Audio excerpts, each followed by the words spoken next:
I'm privileged to address all of you here today in Washington at this honorable gathering that was convened to mark the 20th anniversary of establishment of diplomatic relations between the United States and the Republic of Azerbaijan.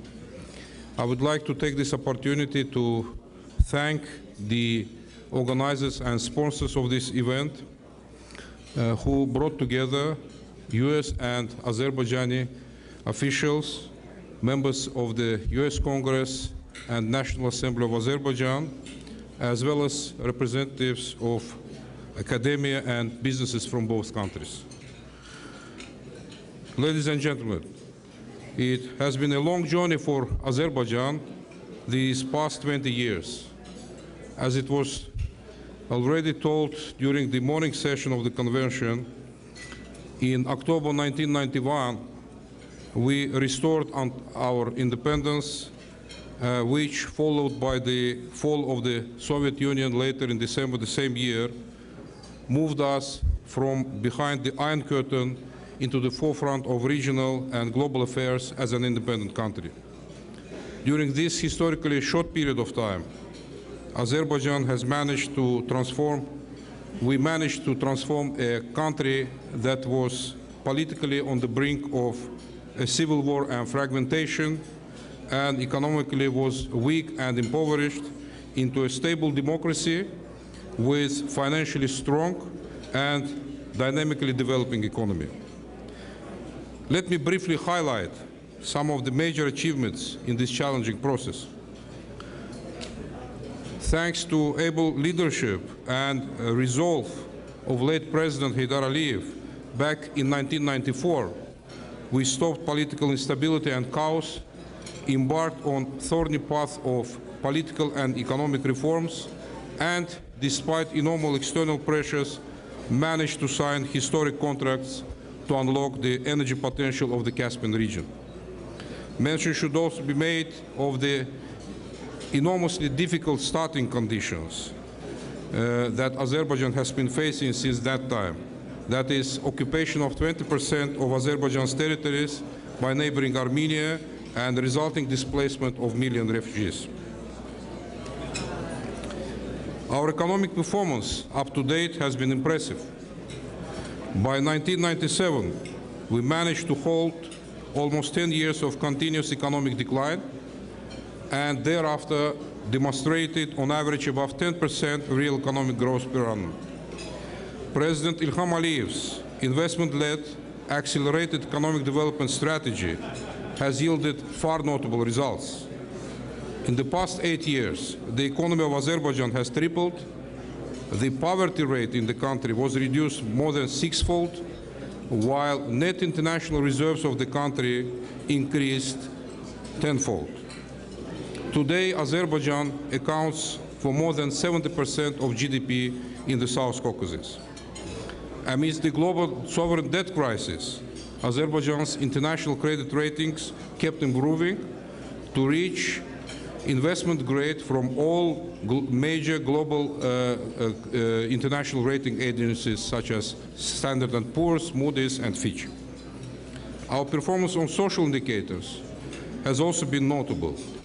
Quality of life has improved substantially, reflected in increased life expectancy, resumption of natural growth of population, wider access to better healthcare, education, and other social services. We succeeded in maximizing the advantages of our unique geographical location, while at the same time minimizing the disadvantages. Together with our counterparts, we have developed a reliable energy transportation network that allows to deliver oil and gas from Central Asia and Caspian region to Black Sea and Mediterranean, thus contributing to European and global energy security. We are developing now a non-energy transportation corridor that will enable flow of goods from South and Central Asia and China across Caspian Sea and Azerbaijan to European and Middle Eastern markets and vice versa. All this transforms Azerbaijan into a key and indispensable regional player. Ladies and gentlemen, Our above achievements speak for themselves. However, our to-do list is far too longer. President Ilham Aliyev has recently set a new goal for the country, to double country's GDP in the next decade. It is a very ambitious goal, but we are quite eager to accomplish it. To lead the country forward, he also established a special task force, which should draft the Strategy 2020 for the country. Let me elaborate now on US-Azerbaijan relations. The tone and tenor of relations between Azerbaijan and the US were set by former President Heydar Aliyev, who recognized early on the importance for Azerbaijan of having stable, mutually beneficial, constructive and positive relations with the United States. Today, Azerbaijan and the United States enjoy strategic partnership bonds based on mutual interest in global and regional security, energy and economic development, and shared democratic values. Azerbaijan has always felt and highly valued strong US support for the implementation of ambitious energy projects in the Caspian and South Caucasus region, and that turned out to be pivotal for our country's sovereignty, political development, and economic sustainability. We highly value the ongoing support of the incumbent US administration to a new southern corridor to bring Caspian gas to Europe. We are equally encouraged by the most recent US support to the large-scale infrastructure projects ongoing in Azerbaijan, such as Baku-Tbilisi-Kars Railroad, that will create a railway communication between Azerbaijan, Georgia, and Turkey, thus enabling a railroad transportation of cargo from Afghanistan and China across Central Asia and Caucasus to Turkish and European market. The third meeting of US-Azerbaijan Economic Partnership Committee that I and Undersecretary Robert Hormats co-chair was held in Washington last week and demonstrated strong interest of both countries to expand trade and economic relations.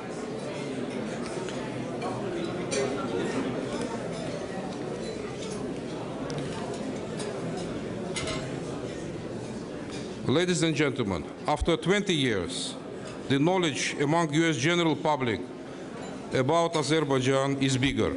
However, more needs to be done to raise awareness in the US about the importance of the US-Azerbaijan relations, the role of Azerbaijan is playing in the security of the United States. The Congressional Azerbaijan Caucus has played an important role in fostering the growing partnership between the United States and Azerbaijan and advancing the US interests in the pivotal Caspian Sea region. The caucus, which currently includes more than 40 members, was extremely helpful in raising awareness of US congressmen about Azerbaijan. Like any normal and healthy relationship, US-Azerbaijan ties have seen their share of ups and downs. The most important irritant for our side has been Section 907 of the Freedom Support Act, as it was mentioned during the morning session of today's convention. We are confident that the soonest repeal of the Section 907 will remove outstanding impediments for full-fledged economic and trade cooperation, and expect the US administration and Congress to act accordingly. US humanitarian assistance is also an important issue for Azerbaijan. We do believe that this assistance shall reach not only ethnic Armenians living in Nagorno-Karabakh, but also their Azerbaijanis that are displaced from these territories.